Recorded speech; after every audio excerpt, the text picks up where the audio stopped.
नमस्कार, स्वागत है आप सभी का खेती किसानी से जुड़े हमारे साप्ताहिक कार्यक्रम पूसा समाचार में। मैं आपके साथ कपिला शेखावत, वरिष्ठ वैज्ञानिक सस्य विज्ञान, और मैं ज्ञान मिश्रा, प्रधान वैज्ञानिक आनुवंशिकी। आइए शुरू करते हैं आज का एक खास अंक, जिसमें हम गेहूं की उन्नत प्रजातियों की विशेषताओं तथा मिर्च में समसामयिक क्रियाओं के बारे में विस्तार पूर्वक बताएंगे। समसामयिक विषयों पर जानकारी के बाद कार्यक्रम के दूसरे हिस्से में हम पूसा व्हाट्सएप सलाह सेगमेंट लेकर आते हैं। खेती किसानी से जुड़ी अगर आपकी भी कोई समस्या है तो आप हमें हमारे व्हाट्सएप नंबर 9560297502 पर भेज सकते हैं।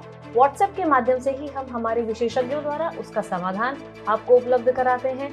बृहत महत्व के कुछ चुनिंदा प्रश्नों को कार्यक्रम में शामिल भी करते हैं।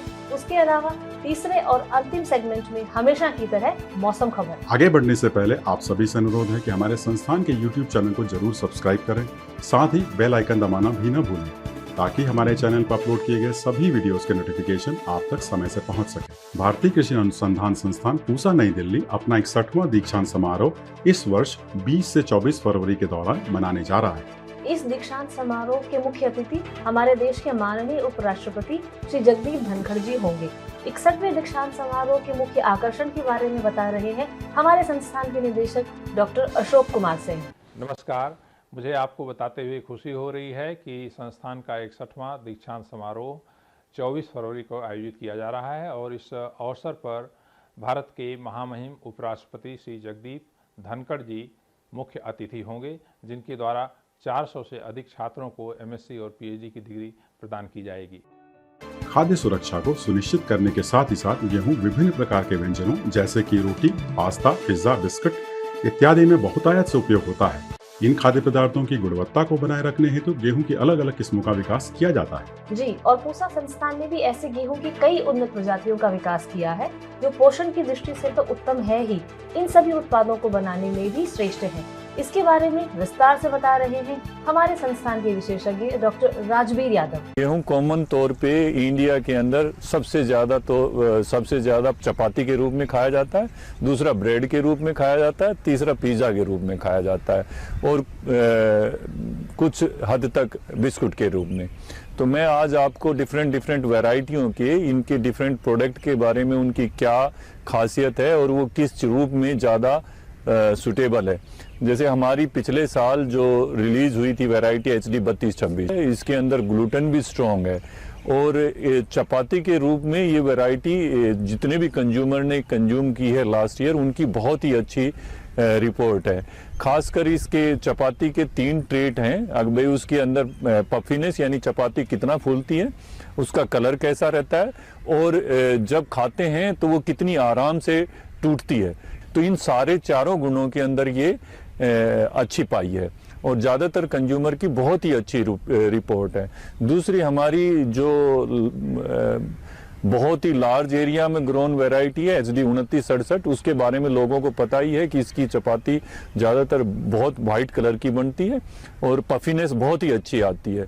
3086 का मैं कहना चाहूँगा, 3086 का ग्लूटेन स्ट्रॉन्ग है। तो ये एक इंडस्ट्री वाले लोगों के लिए जो खासकर पिज़्ज़ा वगैरह में गेहूं यूज़ करते हैं, चपाती के लिए तो ये अच्छी है ही है, बट पिज़्ज़ा वगैरह के लिए बहुत ही अच्छा बेस प्रोवाइड कर सकती है, क्योंकि वो पिज़्ज़ा के लिए उनको एक स्ट्रॉन्ग बेस की रिक्वायरमेंट होती है, जिसमें एक स्ट्रॉन्ग ग्लूटेन की नीड होती है गेहूं के अंदर। हमारी कुछ वैरायटियाँ जो लास्ट ईयर प्रधानमंत्री जी ने बायो फोर्टिफाइड वैरायटी जो कंट्री को डेडिकेट करी थी, उनमें HD 3298 है और HI 1633 है। इन दोनों वैरायटियों के अंदर 3298 के अंदर आपकी आयरन की कंटेंट ज़्यादा है, प्रोटीन की कंटेंट ज़्यादा है। HI 1633 के अंदर जो लेट सोन के लिए वैरायटी है, अपने पेनिनसुलर जोन के लिए, इसके अंदर आयरन की मात्रा भी ज़्यादा है और जिंक की मात्रा भी ज़्यादा है। और वैसे भी किसान भाई, अगर आप न्यूट्रिशनल वैल्यू को बढ़ाना चाहते हैं अपनी क्रॉप का, तो आप जिंक और नाइट्रोजन का स्प्रे हेडिंग के बाद 1% नाइट्रोजन और 0.5% जिंक, वो उसका स्प्रे कर सकते हैं। तो उससे भी आपकी न्यूट्रिशनल वैल्यू आपके ग्रेन के अंदर। सब्जियों में मिर्च का अपना एक विशिष्ट स्थान है। विटामिन A और C से भरपूर होने के साथ ही साथ मिर्च आय वृद्धि का भी एक उत्तम स्रोत है। जो किसान भाई गर्मियों में मिर्च की फसल लेना चाहते हैं, अधिक उपज हेतु किन समसामयिक क्रियाओं पर विशेष ध्यान देना होगा, विस्तार से बता रही हैं हमारे संस्थान की विशेषज्ञ doctor Arpita Shrivastava. Leaf curl मिर्च में काफ़ी बड़ी बीमारी आज के समय में पाई गई है। इसको जो है हिंदी में पर्ण कुंचन या मरोड़िया बीमारी के नाम पे भी किसान भाई जानते हैं। तो ये बीमारी एक तरह के विषाणु से फैलती है जो सफ़ेद मक्खी द्वारा फैलाई जाती है, और ये सफ़ेद मक्खियाँ ही इस विषाणु को फैलाती हैं जिसके कारण ये रोग होता है। इसके लिए किसान भाई क्या करें कि वो जो है अपने पौधों को, नर्सरी को 400 मेश साइज के नेट के अंदर ही ले। इससे क्या है कि सफ़ेद मक्खी अंदर ना घुस पाएंगी और विषाणु से पौधों को बचाया जा सके। उस टनल के अंदर में येलो स्टिकी ट्रैप जो आती है उसको भी नियमित अंतराल में लगा ले। इससे भी सफ़ेद मक्खियों का काफ़ी नियंत्रण हो सकता है। साथ ही साथ जो है वो नीम के तेल का भी छिड़काव करते रहें, जिसका दर 2 ml प्रति लीटर होगा। एक बार पौध जब तैयार हो जाती है तो खेतों में रोपाई से पहले पौधों में फिर से नीम का तेल का छिड़काव करें। इससे जो है 10 से 15 दिन तक पौध जब खेत में पहुंच जाएंगे तो उनको रोग या बीमारी से बचाया जा सकेगा। खेतों के चारों तरफ 2 से 3 पंक्तियां जो है मक्का का या ज्वार का लगा लें।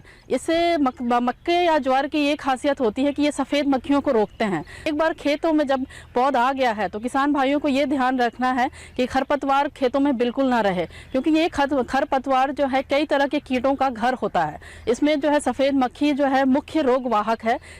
फसल चक्र में क्या है कि अगर एक खेत में किसान भाई टमाटर वर्गीय फसल ले चुके हैं एक साल में, तो कोशिश करें कि उस खेत में दूसरे साल वो फसल फिर से ना ले। टमाटर वर्गीय जितने भी, जिसमें मिर्च आती है, टमाटर आता है, बैंगन आता है, आलू आता है, ये फसलें ना ले। तो जो पौधे जिनमें इनको लग रहा है कि बीमारी आ चुकी है तो उनको उखाड़ करके खेतों से दूर एक गहरा गड्ढा खोद करके उसमें दाब दे।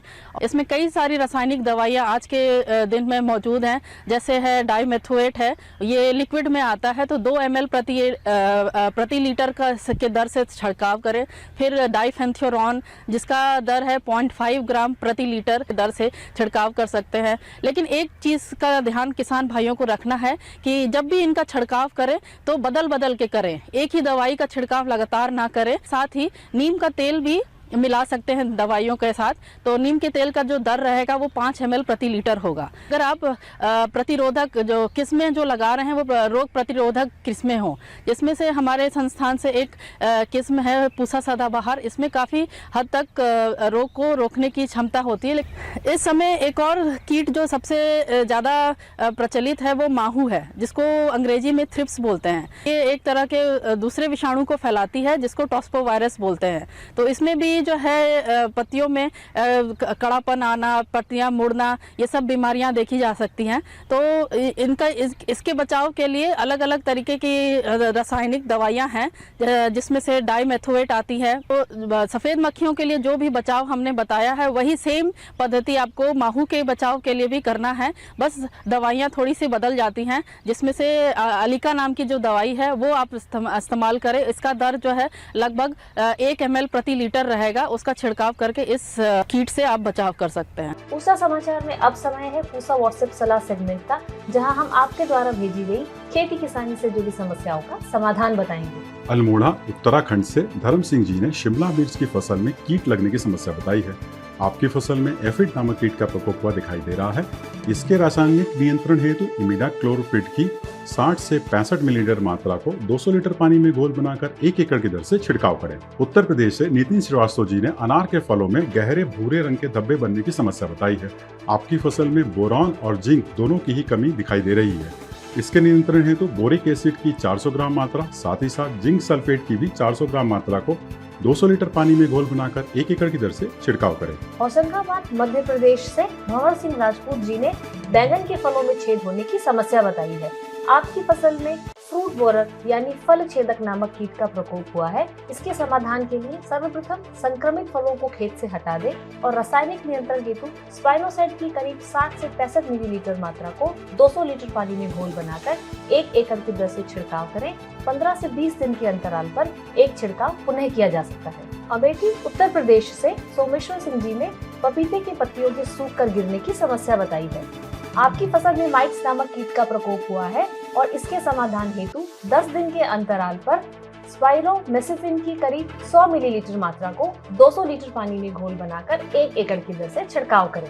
आइए जानते हैं आने वाले सप्ताह देश भर में कैसा रहने वाला है मौसम का हाल मौसम खबर में। भारत मौसम विज्ञान विभाग द्वारा दिए गए मौसम पूर्वानुमान के अनुसार 29 और 30 जनवरी को जम्मू कश्मीर, हिमाचल प्रदेश और उत्तराखंड में कुछ स्थानों पर भारी बारिश या बर्फबारी की संभावना है। इसी समयावधि में पंजाब, हरियाणा, चंडीगढ़ और उत्तर प्रदेश में कुछ स्थानों पर हल्की से मध्य वर्षा हो सकती है। 30 और 31 जनवरी को दक्षिण पश्चिम और उससे सटे दक्षिणी पूर्व बंगाल की खाड़ी और आसपास के इलाकों में 40 से 65 किलोमीटर प्रति घंटे की रफ्तार से तेज हवा चलने की संभावना को देखते हुए मछुआरों को सलाह दी जाती है कि वे इन इलाकों में न जाएं। 1 से 3 फरवरी के दौरान पश्चिमी हिमालयी क्षेत्र में कुछ स्थानों पर हल्की बारिश या बर्फबारी होने की संभावना है। 1 से 3 फरवरी के बीच तमिलनाडु, पुडुचेरी, कराईकल, केरल और माहे में कुछ स्थानों पर वर्षा के आसार हैं। इसी दौरान भारतीय द्वीपों में कुछ स्थानों पर हल्की बारिश की संभावना है। प्रिय किसान भाइयों, बहनों, दर्शकों, आशा करते हैं कि पूसा समाचार का यह अंक भी पिछले अन्य अंकों की तरह आपकी खेती किसानी से जुड़ी समस्याओं के समाधान में जरूरी सहायक सिद्ध होगा। आप सभी दर्शकों से निवेदन है कि ज्यादा से ज्यादा संख्या में हमारे संस्थान के चैनल को सब्सक्राइब करें और पूसा समाचार के हर अंक का लाभ उठाएं। हमारे फेसबुक पेज और ट्विटर हैंडल को भी जरूर फॉलो करें। कृषि से जुड़ी समस्याएं या अधिक जानकारी हेतु आप हमें दिखाए जा रहे नंबर पर व्हाट्सएप करें। साथ ही अपना नाम और पता अवश्य लिखें। आपके सुझाव और प्रतिक्रियाएं हमारे कार्यक्रम को बेहतर बनाने में बहुत ही सहायक सिद्ध होते हैं। हमारे कार्यक्रम में रुचि लेने और लगातार हमसे जुड़े रहने के लिए बहुत धन्यवाद। अब हमारी आपसे मुलाकात होगी अगले शनिवार, जहां खेती किसानी से जुड़ी कुछ अन्य महत्वपूर्ण विषयों पर विशेष जानकारी लेकर हम हाजिर होंगे। तब तक खेत खलिहानों के साथ अपना भी खूब ख्याल रखिए और हमें दीजिए इजाजत। नमस्कार। नमस्कार।